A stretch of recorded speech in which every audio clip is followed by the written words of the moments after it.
Andito na naman kami sa Pizza Hut. Hindi talaga namin pinalampas ang promo ng video credit card. 50% off buong October mga beshi. Basta minimum dine-in or take-out bill of 2,500. Kalahati agad ang bawas, di ba? Kaya yan, sugod agad kami syempre.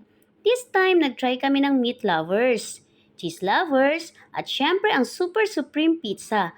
Ultimate favorite namin yan.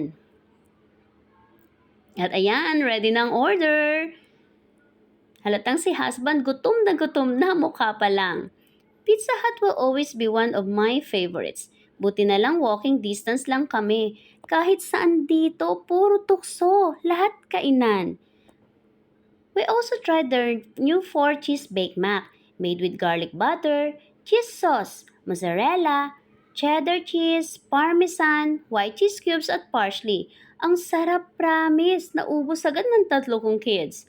At syempre, hindi mawawalang stuffed crust pizza na punong-puno ng mozzarella. Yan talaga ang favorite kong part. Laging tinatabi ko sa huli.